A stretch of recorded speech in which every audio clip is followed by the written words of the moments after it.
हम लोगों की सरकार बनेगी, जितनी गंगा मैया बहती है उत्तर प्रदेश में, वहां पर हम लोग उसको साफ करने का काम करेंगे। कहा कि ब्लैक मनी जो है हम विदेश से यहाँ लेकर के आएंगे, और जब ब्लैक मनी यहाँ पर आएगी तो गरीब के खाते में 15-20 लाख रुपया आएगा। और ये कहा कि नहीं कहा? बिल्कुल। किसी एक आदमी के पास वो रुपया क्या आया? क्या भाजपा की सरकार ने अपनी सरकार में 2000 का नोट चालू किया और 2000 के नोट को बंद भी भाजपा सरकार ने कर दिया। देश के प्रधानमंत्री ने नोटबंदी करके जनता के पैसे को लूटने का काम किया है। आज कहीं पर भी किसी को गैस नहीं मिल रही है, 2500 रुपए में गैस सिलेंडर बिक रहा है। ये भाजपा सरकार इतनी निकम्मी, इतनी भ्रष्ट है कि इस सरकार को एक दिन भी सत्ता में रहने का कोई नैतिक अधिकार नहीं रह गया। कि रामचंद्र कहे गए सिया से, ऐसा कलयुग आएगा, अपनी पत्नी को छोड़ने वाला महिला अधिकार बताएगा। जय हिंद साथियों, आज मैं हूं समाजवादी पार्टी के बहुत ही वरिष्ठ नेता के साथ, जिन्होंने समय समय पर, या यूं कहें कि बहुत लंबे समय से राजनीति में और जनसेवा में अपना योगदान दिया है। विस्तार से हम उनसे जानेंगे उनकी राजनीतिक यात्रा और आज की वर्तमान जो राजनीतिक परिस्थितियां हैं उन पर विस्तार से बात करेंगे। तो सबसे पहले मैं स्वागत करता हूं श्री रविदास मेहरोत्रा जी का, और बहुत बहुत धन्यवाद करता हूं आपका। बहुत बहुत धन्यवाद, आपने हमें समय दिया। विधायक जी, आप चूंकि बहुत सीनियर लीडर हैं और आपने एक युग देखा है राजनीति का, तो हम शुरुआत से शुरू करते हैं। जब आपने पहली बार राजनीतिक यात्रा अपनी शुरू करी, क्या परिस्थितियां थी, कैसे आपने राजनीति में एंट्री करी? आज से 51 साल पहले 1975 में मैं जय नारायण महाविद्यालय छात्र संघ का उपाध्यक्ष था, और उस समय लोक नायक जयप्रकाश नारायण जी की अगुवाई में पूरे देश में छात्र युवा आंदोलन शुरू हुआ। मैं भी उस आंदोलन में कूद गया और लखनऊ शहर के अंदर जो छात्र युवा आंदोलन चल रहा था उसकी अगुवाई करने का काम किया। उसके बाद देश में आपातकाल लग गया। 25 जून 75 की अर्धरात्रि में देश में आपातकाल लग दिया। आपातकाल में मुझको भी गिरफ्तार कर लिया गया। मैं 20 महीने लगातार आपातकाल में जेल के अंदर बंद रहा। ये आपातकाल का महासंग्राम लोकतंत्र की बहाली का आंदोलन था। उस समय लोक नायक जयप्रकाश नारायण जी की अगुवाई में संपूर्ण क्रांति का आंदोलन चल रहा था। उस संपूर्ण क्रांति का आंदोलन में जब हम लोग शामिल हुए तो पूरे देश भर में आंदोलन खड़ा हो गया, और 25 जून 75 को दिल्ली में लोक नायक जयप्रकाश नारायण जी ने आह्वान किया कि सिंहासन खाली करो, जनता आती है। उसी के बाद अर्धरात्रि में तत्कालीन प्रधानमंत्री इंदिरा गांधी ने देश में आपातकाल लगा दिया, और आपातकाल लगाने के बाद हम लोग उसमें गिरफ्तार हो गए, और गिरफ्तार होकर के 20 महीने लगातार जेल के अंदर बंद रहे। तो जेल से रिहा होने के बाद पूरे देश में चुनाव हुआ, और कांग्रेस पार्टी उस समय सत्ता में थी। 9 राज्यों में कांग्रेस पार्टी को एक भी सीट नहीं मिली। सब सीटें जो है हम लोग जीत गए। प्रधानमंत्री भी चुनाव हार गई। चूंकि मेरी उम्र बहुत उस समय कम थी, मैं 20 साल का था, मैं लखनऊ यूनिवर्सिटी छात्र संघ का महामंत्री हुआ, और महामंत्री रहते हुए पूरे प्रदेश में कई बड़े छात्र युवा आंदोलन शुरू किए, और कई प्रदेशव्यापी आंदोलन करने का हम लोगों ने काम किया। विधायक जी, उस समय की राजनीतिक परिस्थितियां कैसी थी? कितना मुश्किल होता था इन सारे आंदोलनों में भाग लेना? और उस समय जब देश में आपातकाल लगा था तब जुल्म और अन्याय होता था, और हम लोग जो है संघर्ष करने का काम करते थे। आपातकाल में जो जुल्म और अन्याय होते थे उससे अधिक जुल्म और अन्याय इस समय भाजपा की सरकार में हो रहे हैं। जिस तरीके से उस समय सीबीआई, ईडी, इनकम टैक्स का दुरुपयोग करने का काम कांग्रेस करती थी, वैसे ही आज भारतीय जनता पार्टी भी सीबीआई, ईडी और इनकम टैक्स का विपक्षी नेताओं पर दुरुपयोग करने का काम करती है। जैसे उस समय तानाशाही का माहौल था, उससे अधिक तानाशाही का माहौल आज है। सिर्फ फर्क इतना है कि उस समय घोषित आपातकाल था, आज अघोषित रूप से आपातकाल लगा हुआ है। आज भी भाजपा की सरकार विद्वेष और बदले की भावना से विपक्षी नेताओं पर दमन, जुल्म और अन्याय करने का काम कर रही है। विधायक जी, जब आपने पहली बार विधानसभा का चुनाव लड़ा तब कैसी परिस्थितियां थी और अपने आप को कैसे स्टैब्लिश किया? 89 में जनता दल बनी और जनता दल बनने के बाद विश्वनाथ प्रताप सिंह राष्ट्रीय अध्यक्ष हुए और मुलायम सिंह जी प्रदेश के अध्यक्ष हुए। मुझको उन्होंने लखनऊ पूर्व सीट पे चुनाव लड़ाने का काम किया। उस समय लखनऊ पूर्व सीट से वर्तमान समय में उस समय जो गृह मंत्री थी स्वरूप कुमारी बख्शी, वो यहाँ से विधायक थी, उनके खिलाफ मुझको चुनाव लड़ने का काम हुआ और मैंने स्वरूप कुमारी बख्शी को, जो तत्कालीन गृह मंत्री थी, उनको बहुत बड़े अंतर से चुनाव हराने का काम किया। जनता ने, उससे मेरी उम्र बहुत कम थी, लेकिन जनता ने मेरा पूरा साथ दिया और 89 में मैं पहली बार विधायक चुना गया।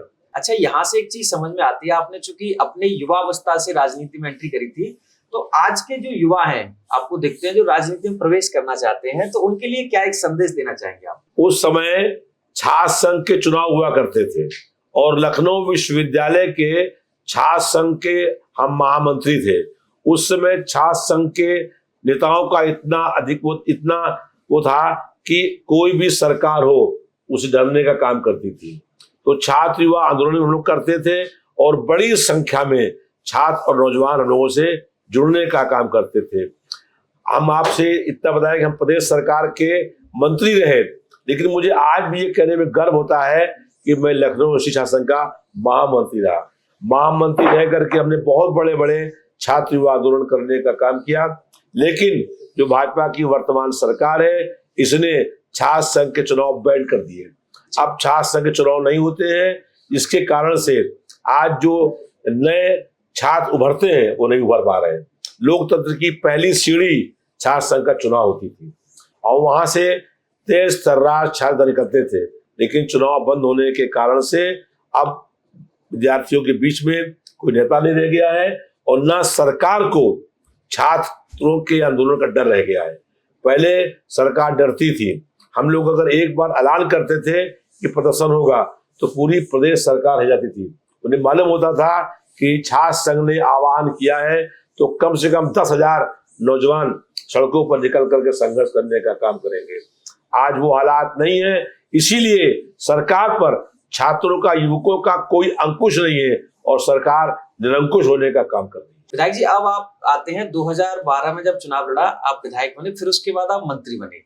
तो आपके कार्यकाल के जो प्रमुख विकास कार्य रहे, जो आपने एक क्षेत्र में कार्य करवाए उस समय के, उनके बारे में आप एक बार बताइए। 2012 में समाजवादी पार्टी से जब विधायक बने तो सरकार बन गई। सरकार बनने के बाद जो है, हमने जो तत्कालीन मुख्यमंत्री थे अखिलेश यादव जी, उनसे कहा लखनऊ शहर के बारे में जो समस्याएं थी, सबसे मुख्य समस्या थी कि यहाँ पर लखनऊ का पूरा शहर जो है, जो पानी पीता है वो गोमती का पानी पीने का होता है और गोमती नदी बहुत अधिक गंदी थी। तो हमने ये मांग करी, हमने अनुरोध किया प्रदेश के मुख्यमंत्री अखिलेश यादव जी से कि गोमती को साफ करने का काम कर दीजिए और उन्होंने उस पर आदेश किया और गोमती नदी साफ होना शुरू हुआ। हमारे सामने हजारों ट्रक जो है वो गंदगी निकली, इतनी गंदगी निकली कि उसके बाद नदी पूरी साफ हो गई और नदी इतनी साफ हो गई कि जिस दिन उद्घाटन हुआ रिवर फ्रंट का, हम लोगों ने गोमती का पानी पीने का काम किया। सीधे गिलास में पानी भरा गोमती का और वो पानी पीने का काम किया। इतना शुद्ध पानी वहां पर हो गया क्योंकि गोमती का ही पानी लखनऊ शहर में आता है और जनता जो पानी पीती थी उस समय, तो उसके कारण से कहीं पीलिया होता था, कि तमाम प्रकार के रोग होते थे। उसके बाद वो सब रोग बंद हो गए और पीलिया का जो प्रकोप हुआ करता लखनऊ शहर के अंदर वो बंद हो गया और गोमती नदी बहुत साफ हो गई। आज 9-10 साल के बाद फिर से गोमती बहुत अधिक गंदी हो गई है, वहां फिर भी बहुत कचरा जमा है। सरकार बदलेगी 27 में तो हम फिर से गोमती साफ करने का काम करेंगे और ये विश्वास दिलाते हैं कि जिस दिन सरकार बनने के बाद गोमती साफ होगी, सबसे पहले हम खड़े होकर के उसी गोमती का पानी भर करके गिलास में पीने का काम करेंगे। इतनी नदी साफ हम लोग करने का काम करेंगे। लखनऊ शहर के अंदर एक समस्या थी, पूरे प्रदेश भर में कोई कैंसर का अस्पताल नहीं था, तो मैंने प्रयास किया और माननीय मुख्यमंत्री अखिलेश यादव जी ने मेरे विधानसभा क्षेत्र के अंदर लखनऊ कैंसर अस्पताल बनाने का काम किया, जहां पर जो है आज कैंसर का इलाज लोगों का हो रहा है। लखनऊ शहर में सबसे बड़ा एशिया का पार्क है जनसु मिश्रा पार्क, मेरे विधानसभा क्षेत्र के अंदर है। मैंने मांग करी तो यहाँ मेरे विधानसभा क्षेत्र के अंदर पूरे एशिया का, पूरी दुनिया का हो सबसे बड़ा पार्क यहाँ पर बन गया। और कितना खूबसूरत पार्क बना है कि ऐसा पार्क शायद संभव है कि दुनिया में दूसरा और कोई नहीं हो। मेरे विधानसभा क्षेत्र के अंदर जो है वो मेट्रो चलाने का काम हुआ। लखनऊ शहर के अंदर हम लोग लगातार मांग करते थे, सड़कें बहुत सुधर गई, तमाम प्रकार के और विकास के काम हुए। लखनऊ में लखनऊ से आगरा तक का बना एक्सप्रेस हाईवे, उस पर काम हुआ और तत्काल उसका शुरुआत भी हो गई, उद्घाटन भी हो गया। तो ऐसे बहुत सारे काम जो है। उसके अलावा मैंने व्यक्तिगत रूप से ये प्रयास किया, लखनऊ शहर में एक समस्या है कि यहाँ पर 27 नाले बहते हैं। जब बरसात होती है तो उन नालों पानी भरता है और नाले का पानी उफना करके घरों में भरता है। 1 लाख ऐसे घर के लोग परिवार हैं जो बरसात में पानी भरने के कारण से वो परेशान होते हैं। तो मैंने प्रयास किया और कई नालों को ढकवाने का काम किया। जब नाले वहां ढक गए तो उसके ऊपर सड़क बन गई, जिससे ट्रैफिक की समस्या का हल होने का काम हुआ। इसके अलावा जो है हम लोगों ने प्रयास किया, जैसे मैंने आपसे कहा था कि लोक नायक जयप्रकाश नारायण जी की अगुवाई में सबसे पहले हम लोगों ने संघर्ष करने का काम शुरू किया। तो मैंने ये प्रयास किया कि लोक नायक जयप्रकाश नारायण जी के नाम पर लखनऊ शहर के अंदर कोई ऐसी चीज बने कि जिससे युवाओं को एक बड़ा मंच मिलने का काम हो। हम लोगों के प्रयास से यहाँ पर जेपी एनआईसी सेंटर बनाने का काम हुआ और लगभग 90% जो है अखिलेश यादव सरकार में जो है जयप्रकाश नारायण सेंटर बन भी गया। उस जयप्रकाश नारायण इंटरनेशनल सेंटर के अंदर जो है वो 2 बड़े अंतरराष्ट्रीय स्तर के टेबल टेनिस के और वॉलीबॉल के वहां पर जो है लॉन वो है जो लोग खेलते हैं उसके लिए बनाया गया। अंतरराष्ट्रीय स्तर का जो है वो बनाया गया स्विमिंग पूल, जहां पर अंतरराष्ट्रीय स्तर के भी गेम वहां होते हैं।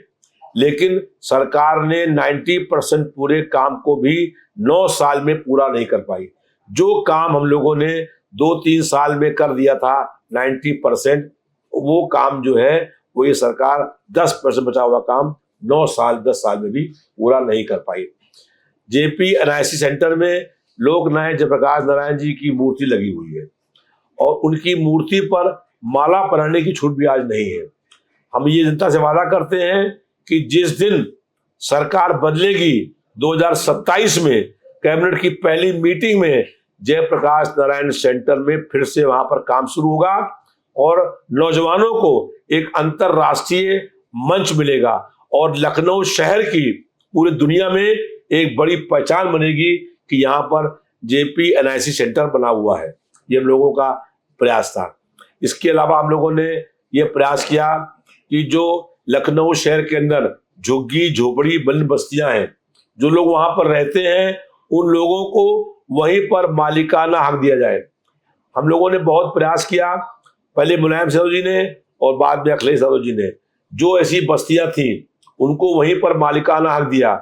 यहाँ पर बालू अड्डा है प्रयाग नारायण रोड के ऊपर, जाकर के मालूम कर लीजिए कि बालू अड्डा हम लोगों ने बसाया और बसाने के बाद वहीं के निवासियों को वहीं पर मालिकाना हक दिलाया। आज वहां लोगों के मकान बने हुए हैं।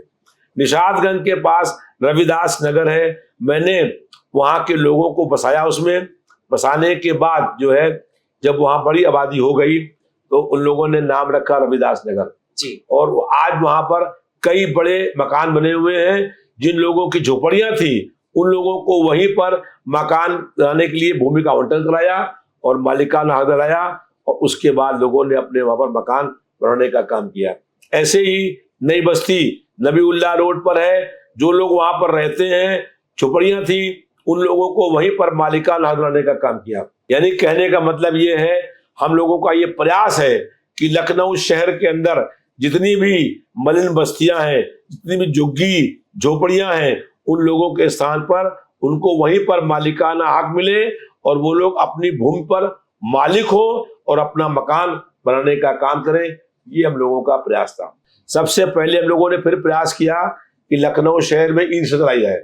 जब सरकार बनी तो ई रिक्शा का नाम सुना होगा, लेकिन समाजवादी पार्टी के राष्ट्रीय अध्यक्ष माननीय अखिलेश यादव जी ने सबसे पहले बुला करके नौजवानों को ई रिक्शा मुफ्त में बांटने का काम किया और उसके बाद बहुत लोगों के पास ई रिक्शा हो गई और ई रिक्शा से लोगों ने अपना कारोबार काम करना शुरू किया। धीमे धीमे फिर और कंपनियों ने भी ई रिक्शा बनाई, लेकिन शुरुआत समाजवादी पार्टी के राष्ट्रीय अध्यक्ष माननीय अखिलेश यादव जी ने करने का काम शुरू किया। राय जी, अभी जैसे आपने चर्चा की कि हमने गोमती नदी को साफ करवाया था और हमने ग्लास लेके पानी पिया था। आप विपक्ष में हैं, सरकार में जब 2014 में आई थी भाजपा सरकार, तो इनका नारा था कि हम गंगा माँ ने मुझे पुकारा है और मैं जाके साफ कर दूंगा, यमुना को साफ कर देंगे।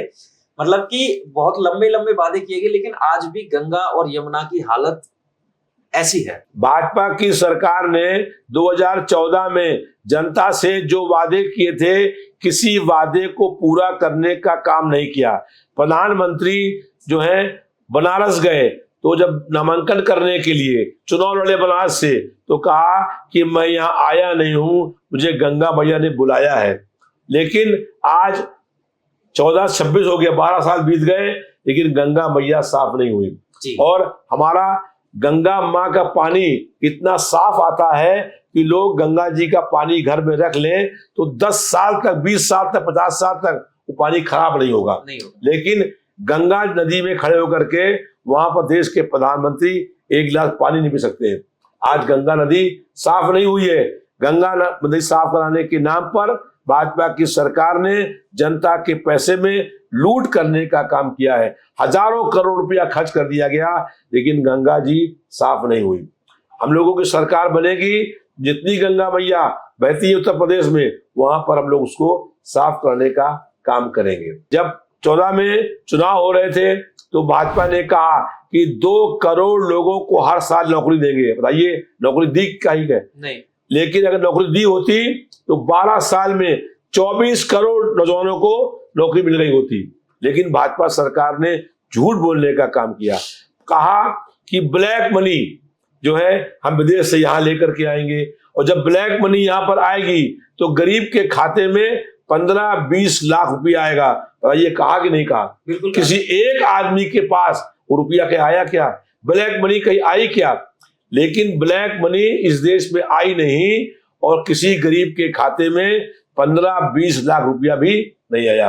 इन्होंने नोटबंदी कर दी और कहा नोटबंदी कर दी है तो ब्लैक मनी आ जाएगी, लेकिन आज तक बता नहीं पाए कि कितने नोट 500 के, 1000 के लौट करके आए हैं। और फिर दुनिया में कोई सरकार ऐसी नहीं होगी, कोई निकम्मी सरकार ऐसी नहीं होगी जिसने अपना नोट बनाया हो और उसी को बंद कर दिया हो। 2000 का नोट चालू किया भाजपा की सरकार ने, और अपनी सरकार में चलाया हुआ नोट अपनी सरकार में बंद भी कर दिया। दुनिया में कोई घटना ऐसी नहीं हो सकती है। ये हुआ होगा कहीं पर कि सरकार बदलने के बाद नोट बदल गए हो, लेकिन भाजपा की सरकार ने अपनी सरकार में 2000 का नोट चालू किया और 2000 के नोट को बंद भी भाजपा सरकार ने कर दिया। तो चालू क्यों किया और बंद क्यों किया, ये प्रधानमंत्री आज तक बता नहीं पाए। और कितने नोट चलाए आपने, कितने बंद किए, कितने लौट करके आए, ये आज तक बता नहीं पाए। इतना बड़ा नोट की बंदी में घोटाला हुआ है कि दुनिया में इससे बड़ा घोटाला कभी आज तक हुआ ही नहीं होगा कि सरकार ने, देश के प्रधानमंत्री ने नोटबंदी करके जनता के पैसे को लूटने का काम किया है। और आज सरकार चला रहे कुल 4 लोग, 4 गुजराती हैं, 2 इस देश को बेच रहे हैं, 2 इस देश को खरीद रहे हैं। आज केवल एक काम चल रहा है कि देश बेचो, और 2 जो बड़े व्यापारी हैं अडानी और अंबानी, अडानी की संपत्ति थी 50,000 करोड़ की जब 14 में मुख्यमंत्री बने थे, आज वो संपत्ति हो गई है 26,000 करोड़। ये इतना बड़ा अंतर जो रुपये में आ गया है, कैसे हो गया? गरीब की आय कम हो गई है और अडानी और अंबानी की आय बढ़ गई है। आज ऐसा लगता है कि देश का प्रधानमंत्री 100 जो बड़े घराने हैं उनका चौकीदार बन गया है, इसके अलावा कोई काम नहीं है। आज देश की 75% आबादी का पैसा जो है, उसकी कमाई जो 1% लोग हैं उनके पास पहुंच रही है। आज 75% लोग जो हैं वो गरीब हो रहे हैं। गरीब दिन भर काम करने के बाद भी अपने बच्चों को स्कूल नहीं भेज पा रहा है। आज गरीब की झोपड़ी है, उसका मकान नहीं बन पा रहा है। और देश के प्रधानमंत्री 8,000 करोड़ रुपए के विमान में घूमते हैं। आज देश के प्रधानमंत्री 10 लाख का सूट पहनते हैं। आज गरीब के पास पहनने के लिए 100 रुपए कपड़े भी नहीं है। उनके बच्चों के पास पैर में चप्पल भी नहीं है और स्कूल भेजने के लिए पैसे भी नहीं है। और उस देश का प्रधानमंत्री 8,000 करोड़ रुपए के विमान में घूमता है और दुनिया से कहता है, हम लोगों से कहता है कि विमान यात्रा बंद कर दो। जो देश का प्रधानमंत्री खुद पहनता है 10 लाख का सूट, उन लोगों से कह रहा है कपड़े पहनना बंद कर दो। वो कह रहा है पेट्रोल इस्तेमाल करना बंद कर दो, खाना खाना बंद कर दो। खुद खाना खा रहे हैं, जो खाते हैं मशरूम, उस मशरूम की कीमत है 40,000 रुपए किलो। वो खुद मशरूम खा रहे हैं और जनता से कह रहे हैं तुम भूखे रहो। खुद चल रहे हैं बड़े बड़े काफिले के साथ। पूछिए प्रधानमंत्री काफिले कितनी गाड़ियां हैं। मुख्यमंत्री के काफिले में, उत्तर प्रदेश के मुख्यमंत्री काफिले के अंदर आज भी 30 गाड़ियां चल रही हैं।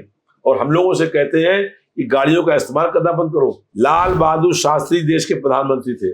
उन्होंने कहा, पहले खुद व्रत रखा सोमवार का और फिर कहा कि एक वक्त का खाना न खाओ, एक दिन व्रत रखो। तो लोगों ने उनकी बात मान करके व्रत रखना शुरू कर दिया। जब पहले खुद कहो, अमल करो, उसके बाद किसी और से कहो। आज देश के प्रधानमंत्री विदेश घूम रहे हैं और उसके बाद लोगों से कहते हैं कि विदेश यात्रा नहीं करो। ये भाजपा की कथनी और करने का साफ अंतर है। आज मुख्यमंत्री काफिले में गाड़ियां घूम रही हैं, पेट्रोल नहीं मिल रहा है, डीजल नहीं मिल रहा है, गैस नहीं मिल रही है, लगातार महंगाई बढ़ रही है। आज दिन भर कमाने वाला आदमी रात में खाना नहीं खा पा रहा है, वो भूखा सो रहा है।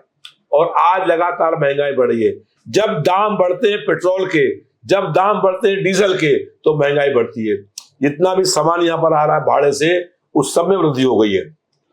डीजल के दाम बढ़ने के बाद 20%, 25% हर दाम के में वृद्धि होने का काम हो गया। दवा के दाम में 2 गुना वृद्धि हो गई है। और भाजपा की सरकार के मंत्री और विधायक हम दावे के साथ कह रहे हैं, मेरी बात रिकॉर्ड के सुनवा दीजिए, अगर झूठी हो तो कहिए, सारी गैस सिलेंडर जो है उसको ब्लैक करने का काम भाजपा के नेता करने का काम कर रहे हैं। आज कहीं पर भी किसी को गैस नहीं मिल रही है। 2500 रुपए में गैस सिलेंडर बिक रहा है। लखनऊ शहर में जब बड़ा मंगल जेठ का महीना आता है तो बड़े मंगल के अवसर पर लगते हैं भंडारे जी। हमको लोगों ने कहा कि भंडारा हम लगाएंगे, हमको दिलाइए गैस सिलेंडर, लेकिन गैस सिलेंडर नहीं मिल रहा है। जब भंडारा बनता है तो पूड़ी बनेगी, सब्जी बनेगी। सब्जी और पूड़ी बनाने के लिए, बूंदी बनाने के लिए आज भंडारे करने वालों को गैस सिलेंडर नहीं मिल रहा है। ये भाजपा सरकार इतनी निकम्मी, इतनी भ्रष्ट है कि सरकार को एक दिन भी सत्ता में रहने का कोई नैतिक अधिकार नहीं रह गया है। विधायक जी, जब बात मुख्यमंत्री जी की हो रही है तो मैं आपका भी एक इंस्टाग्राम, वो फेसबुक पे वो देख रहा था वीडियो, आप चर्चा कर रहे थे सदन में, तो एक शब्द आपसे थोड़ा सा गलत हो गया था। उम्र है, थोड़ा सा गलती हो जाती है, हमसे भी हो जाती है। प्लेटलेट्स करके था, तो मुख्यमंत्री जी खड़े होते हैं और वो कहते हैं पहले तो कि मुझे आपके स्वास्थ्य की बहुत चिंता है, फिर उसके बाद बहुत घमंडी अंदाज में कहते हैं कि इसको प्लेटलेट्स कहते हैं। शब्द गलती नहीं थी, तो हम बहुत तेज बोल रहे थे जी, क्योंकि मेरा माइक बंद कर दिया था जी। जो विधानसभा के अध्यक्ष के कहने पर ही माइक खुलता है। जब मुख्यमंत्री खड़े होते हैं तो हम उनसे सवाल करते हैं जी। मैंने सवाल होकर खड़े होकर बहुत तेज चिल्लाकर कहा था, तो उन्होंने इस बात पर कहा कि बहुत तेज मत चिल्लाइए, आपका स्वास्थ्य खराब हो जाएगा। हमने कहा मेरा कोई स्वास्थ्य नहीं खराब होगा। हम बिना, आप माइक लगा करके जैसे बोल सकते हैं, हम बिना माइक लगाए हुए उससे तेज बोल सकते हैं, क्योंकि आपकी आवाज जो है असत्य और अन्याय की आवाज है और मेरी आवाज न्याय और सत्य की आवाज है। बिल्कुल, लेकिन उन्होंने उस घमंडी अंदाज में कहा कि इसको प्लेटलेट्स कहते हैं, तो वो थोड़ा सा खराब लगा। प्लेटलेट्स, देखिए ऐसा है, मुख्यमंत्री को सत्ता का बहुत अहंकार हो गया है जी, और इसलिए जो है बहुत सी बातें करते हैं। वो यहाँ तक कह गए, विधानसभा के अंदर रिकॉर्ड में है कि उन्होंने अकाउंट को चेक कराया है, आपके हमारे अकाउंट को चेक कराया, और उन्होंने सभा के अंदर कहा विधानसभा में कि आप तो अपने तनख्वाह का पैसा निकालते नहीं है जी। मैंने मांग करी थी कि लोकतंत्र सेनानी मैं हूं। जो लोग आपातकाल के अंदर बंद हुए थे उनको मुलायम सिंह सरकार में लोकतंत्र सेनानी माना गया। हम भी लोकतंत्र सेनानी हैं और 20,000 रुपया सम्मान राशि मिलती है प्रदेश सरकार की ओर से। ये पहली सम्मान राशि ऐसी करी थी पिताजी ने कि आप कहीं तनख्वाह मिलेगी आपको और पेंशन मिलेगी। तो मुझको विधायक की तनख्वाह के साथ साथ लोकतंत्र सेनानी की सम्मान पेंशन राशि मिलती है। मैंने उसे बढ़ाने की मांग करी थी, तो मुख्यमंत्री सदन के अंदर कहा कि आप तो अपना पैसा निकालते नहीं है। चूंकि तो मैंने कहा कि उसके बाद हाउस खत्म हो गया, तो हमने मालूम किया जाकर बैंक के अंदर, तो बैंक के मैनेजर ने कहा कि मुख्यमंत्री ने आपका अकाउंट चेक करने के लिए आपका अकाउंट मंगाया था जी। तो मेरे अकाउंट में मेरी तनख्वाह और पेंशन के अलावा न कोई रुपया निकला था न कोई रुपया आया था। जितना भी रुपया तनख्वाह और पेंशन का मिला था वो सब जमा था। तो मुझसे पूछा राष्ट्रपति जी ने, अखिलेश जी ने, तो हमने कहा कि चुनाव लड़ेंगे लोकसभा का, तब जो तनख्वाह हमको मिलती है, जो हमको पेंशन मिलती है, हम चुनाव समय में पैसा निकालते हैं और चुनाव में खर्च करते हैं। तो जो 2022 से 24 तक तनख्वाह मेरी आई, मेरी पेंशन आई, उसको मैंने 2024 के लोकसभा चुनाव में खर्च करने का काम किया। और 2024 से 27 तक जो तनख्वाह और पेंशन आई है, उसको चुनाव जब होगा तो उसमें खर्च करने का काम करेंगे। विधायक जी, 2024 का लोकसभा का चुनाव बहुत दिलचस्प था। आपके सामने थे भारत के रक्षा मंत्री, उत्तर प्रदेश के पूर्व मुख्यमंत्री और एक तरह से कह सकते हैं वो पुराने लीडर हैं, कद्दावर नेता, और आप भी अपने आप में बहुत सीनियर लीडर हैं। कैसा चुनाव रहा और क्या कुछ उससे नया देखने को मिला? लोकसभा चुनाव में रक्षा मंत्री राजनाथ सिंह ने बेईमानी वोट चोरी करने के सारे रिकॉर्ड तोड़ दिए और मेरे पास सबूत है इस बात का। अगर चुनाव आयोग चरण पे कह रहा हूं, चुनाव आयोग सबूत मांगे तो हम सबूत दे देंगे कि 60,000 वोट से हमने उनको हरा दिया था जी। और मैं आज दावे के साथ कहता हूं कि मैं विधानसभा के से आज इस्तीफा दे दूंगा और चुनाव लोकसभा पर फिर से करा लीजिए। चुनाव बैलेट से हो तो राजनाथ सिंह को अगर 1 लाख वोट से कम हराया तो राज्यसभा दे दूंगा। राजनाथ सिंह रक्षा मंत्री पद पर रहे और हम विधायक पद से इस्तीफा दे देंगे और चुनाव दोबारा कर रहे लोकसभा का। लेकिन राजनाथ सिंह ने वोट चोरी करके चुनाव जीतने का काम किया। इतनी बड़ी ताकत लगने के बाद भी हमारे लोकसभा में 5 सीटें हैं। 2 सीटों में, लखनऊ मध्य सीट में और लखनऊ पश्चिम सीट में, 2 जगह मैंने राजनाथ सिंह को चुनाव से हराने का काम किया। 3 वो जीते, 2 में हम जीते। जहां से हम विधायक हैं मध्य क्षेत्र के अंदर मैं दौरा करने नहीं गया। लोगों से मैंने कहा कि 4 क्षेत्र और हैं, मैं वहां जाऊंगा और यहाँ पर आप देखिएगा। और उसके बाद भी मैंने 12,000 वोट से राजनाथ सिंह को लखनऊ मध्य क्षेत्र में हराने का काम। विधायक जी, जब पूरा विपक्ष कह रहा है कि बैलेट पेपर से चुनाव कराओ, ईवीएम को हटाओ, ईवीएम को हटाओ, तो सरकार डरती क्यों है? क्यों नहीं बैलेट पेपर? दुनिया के किसी भी देश में ईवीएम से चुनाव नहीं हो रहे हैं, क्योंकि ईवीएम को हैक करने का काम भाजपा की सरकार करती है। आपने सुना होगा कि चुनाव हो रहे हैं, बताया गया कि ईवीएम मशीन खराब हो गई, मतगणना चुनाव वोटिंग रुक गई है जी। उसके बाद हम लोगों ने कंप्लेंट करी, एक इंजीनियर आया और उसने उसको ठीक कर दिया। तो हमने उससे पूछा कि ईवीएम मशीन में क्या खराबी थी कि तुमने ठीक कर दिया, उसका उसने उत्तर नहीं दिया। चुनाव आयोग से पूछना है कि जो इंजीनियर चुनाव के दिन ईवीएम मशीन को जो खराब होती है ठीक करने आता है वो क्या ठीक करता है, और जो व्यक्ति खराब मशीन को ठीक कर सकता है वो ठीक मशीन को खराब भी कर सकता है। अगर कोई एसी, फ्रिज या टीवी है जो खराब है, उसको अगर आप ठीक कर सकते हैं तो खराब एसी, फ्रिज को आप खराब भी कर सकते हैं। तो इसलिए ईवीएम मशीन में बहुत भारी घपला करने का काम, उसको हैक करने का काम भाजपा की सरकार करती है और इसीलिए ईवीएम मशीन से चुनाव कराती है। भाजपा की सरकार को, चुनाव आयोग को और प्रधानमंत्री को चुनौती है कि अगर निष्पक्ष चुनाव कराने हैं, चुनाव कराएं बैलेट पेपर से, तब मालूम पड़ेगा कि उत्तर प्रदेश सहित किसी भी प्रांत में, किसी भी और देश में भाजपा की सरकार का सुपड़ा साफ हो जाएगा। 2027 का चुनाव एकदम सामने है, कड़ाके की टक्कर है, क्या तैयारियां हैं? 2027 में उत्तर प्रदेश में बदलाव होना तय हो गया है। उत्तर प्रदेश में समाजवादी पार्टी की सरकार बनने जा रही है और अखिलेश यादव जी प्रदेश के मुख्यमंत्री बनने जा रहे हैं। जनता ने फैसला कर लिया है, सत्ता परिवर्तन का शंखनाद हो गया है। 2027 में समाजवादी पार्टी की सरकार बनेगी और बड़े प्रचंड बहुमत के साथ अखिलेश यादव जी प्रदेश के मुख्यमंत्री बनेंगे। अच्छा विधायक जी, अब चुनाव सामने है तो क्या आपके विकास को लेकर के वादे हैं, क्या जनता के लिए आपने सोच रखा है? समाजवादी पार्टी की जब सरकार बनेगी, सरकार बनने के बाद पहली कैबिनेट की मीटिंग में उत्तर प्रदेश की सभी महिलाओं को 40,000 रुपया जो है देने का हम लोग काम करेंगे, ताकि हर परिवार संपन्न हो जाए और जो है वो जो गरीबी से आप परेशान लोग हो रहे हैं, भुखमरी से परेशान है, वो दूर हो जाए। इसके अलावा जो संविदा पर कर्मचारी काम करते हैं उनको परमानेंट करने का काम होगा। इसके अलावा 300 यूनिट बिजली पूरे प्रदेश में लोगों को फ्री मिलने का काम होगा। और इसके साथ साथ जो विकास के काम शुरू होंगे ही, लेकिन जो है वो हम लोगों का ये वादा है कि जितनी भी गरीब मलिन बस्तियां हैं उन बस्तियों को पक्का करने का हम लोग काम करेंगे, पक्का मकान वहां बनेगा। जो नाले खुले हुए हैं उन नालों को ढकवाने का काम शुरू होगा, गोमती नदी साफ होने का काम शुरू होगा और जेपी सेंटर जो है उस सेंटर में जो जरूरत काम पड़ा हुआ है वो काम होने का काम शुरू होगा। और जो इस सरकार में करप्शन होने का काम हुआ है उसके खिलाफ जांच होगी, जो दोषी है उन पर कार्रवाई होगी। जो पीडीए समाज है, जो पिछड़ा, बहुत लोगों को मालूम नहीं पीडीए का अर्थ क्या है। पी से पिछड़ा, इस दलित, और ए के 4 अर्थ हैं। ए से अल्पसंख्यक, ए से अल्पसंख्यक में मुस्लिम, सिख, ईसाई, जैन और बौद्ध।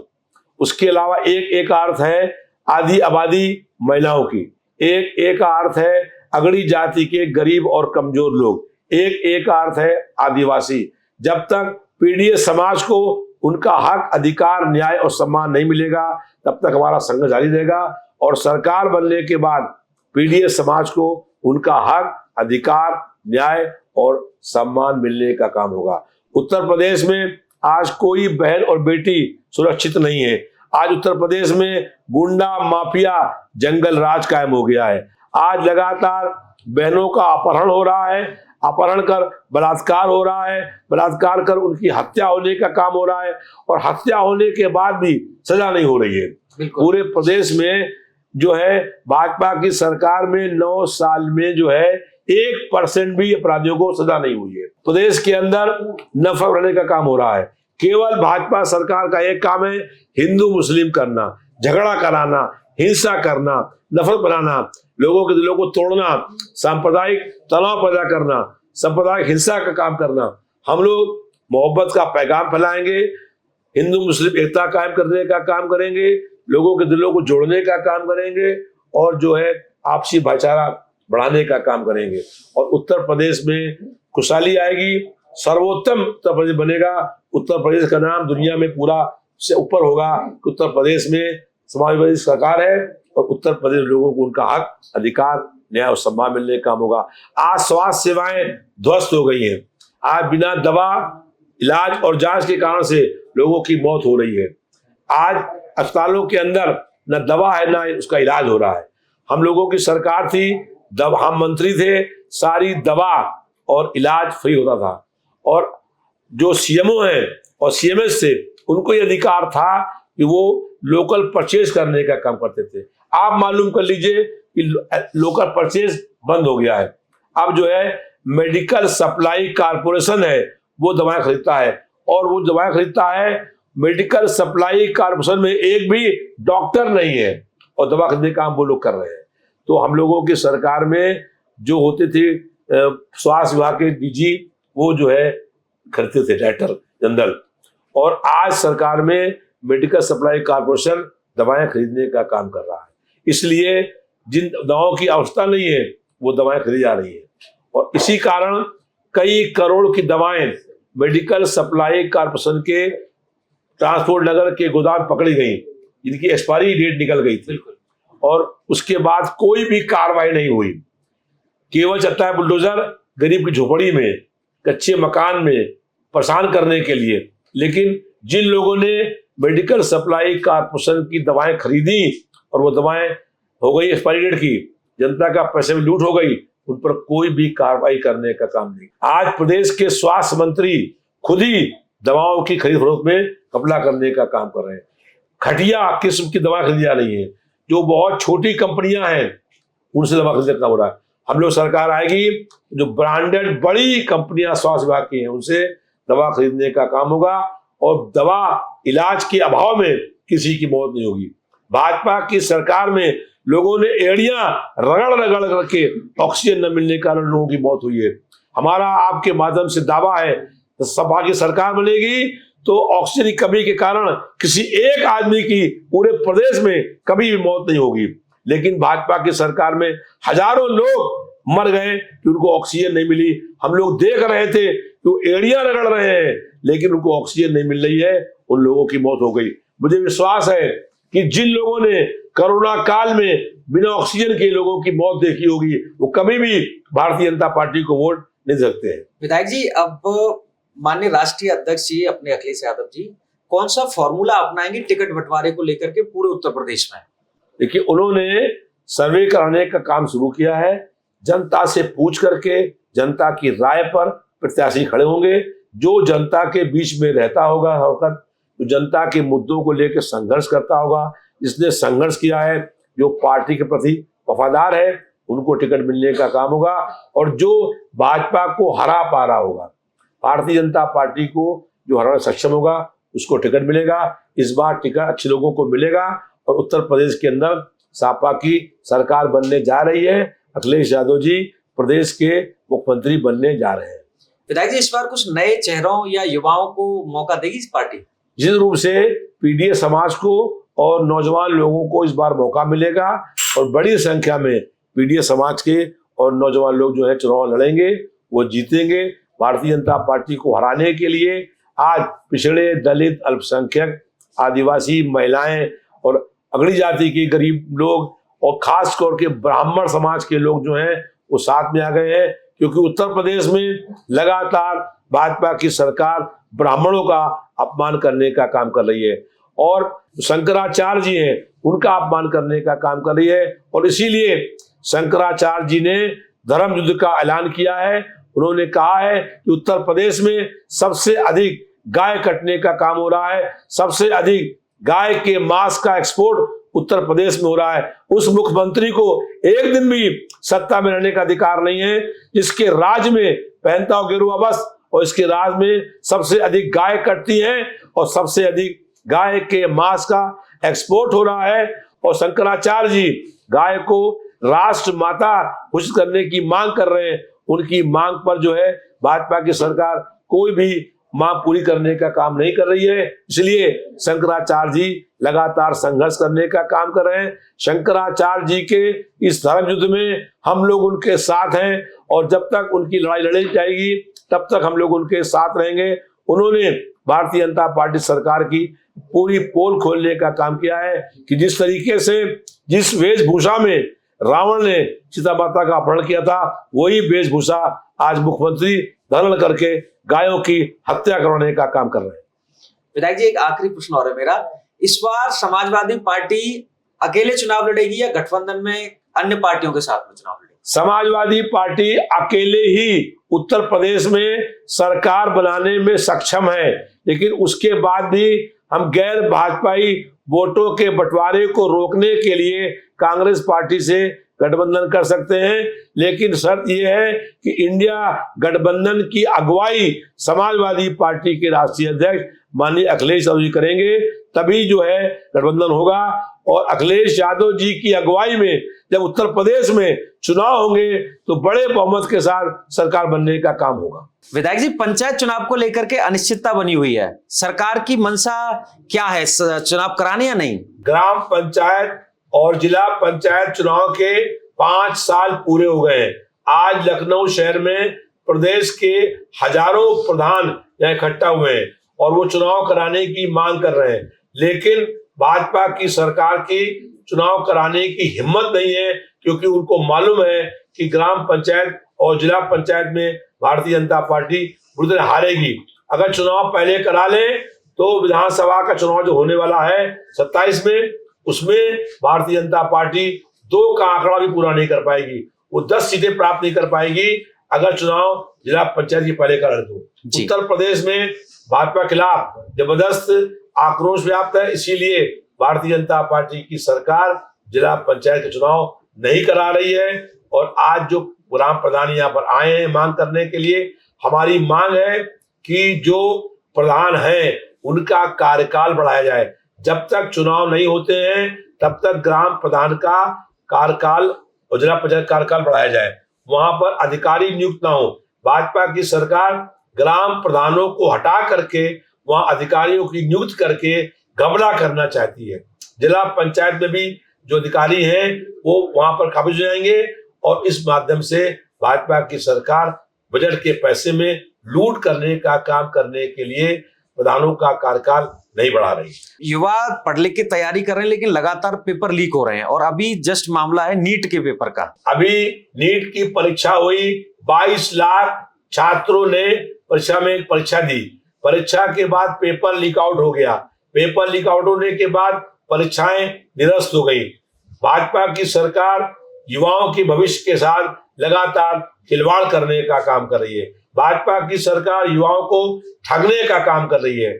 परीक्षाएं होती हैं और भारतीय जनता पार्टी के नेता पेपर को लीक आउट करते हैं, बड़ा पैसा ले करके पेपर लीक आउट करते हैं और उसके बाद परीक्षाएं होती हैं, परीक्षाएं निरस्त हो जाती हैं और जो पैसा लेते हैं उन पैसों की वापसी भी नहीं करते हैं, क्योंकि वो कहते हैं कि पर्चा हमने दिया तो पर्चा वो आ भी गया, अब मेरी क्या गलती है। इस तरह कह करके हजारों नौजवानों के पैसे भारतीय जनता पार्टी के नेताओं ने लेने का काम किया है और ये कहा है कि रुपया हमको दो, उनको पर्चा लीक आउट करके देंगे।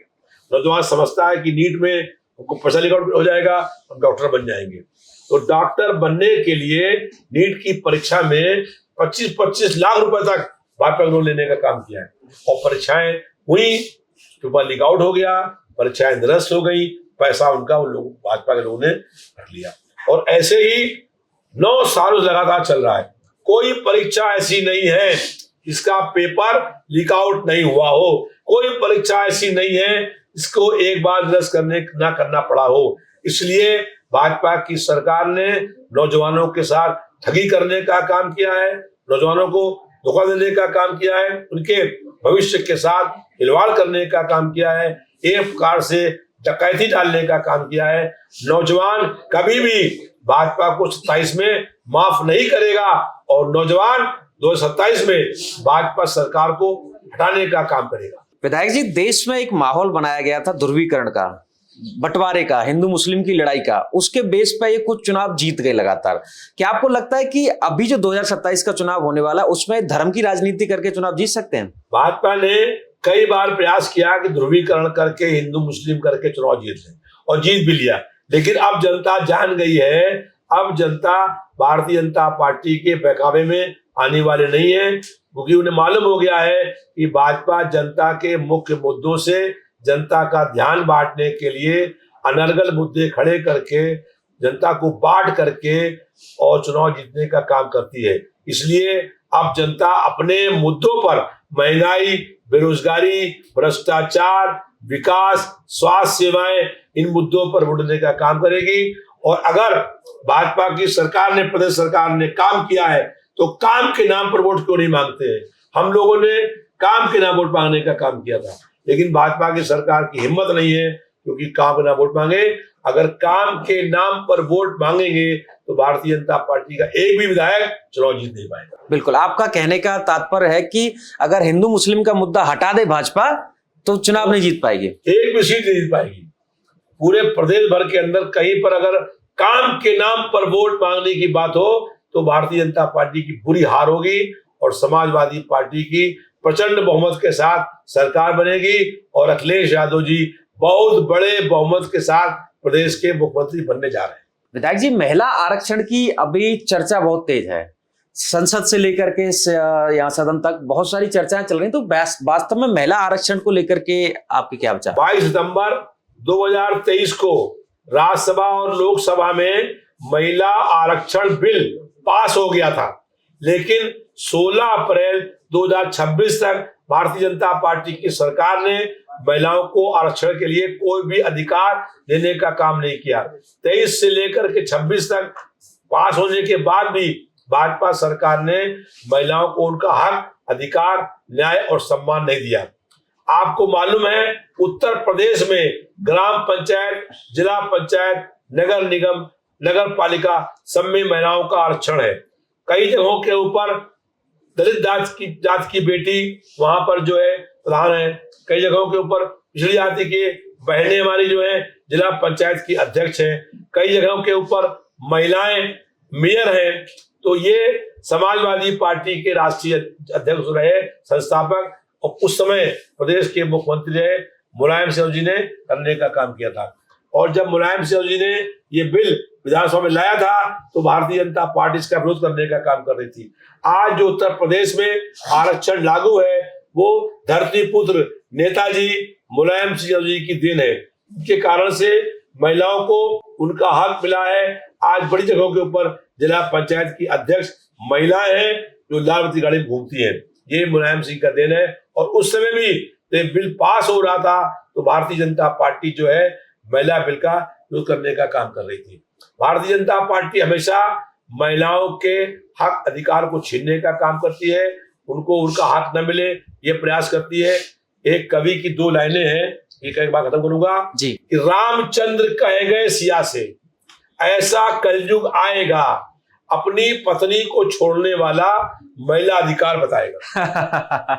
तो ये थे मेरे साथ रविदास मेहरोत्रा जी, जो लखनऊ मध्य से विधायक हैं, और बेबाकी से इन्होंने सारे जवाब दिए और आगे की रणनीति पर बात करी। बहुत बहुत धन्यवाद।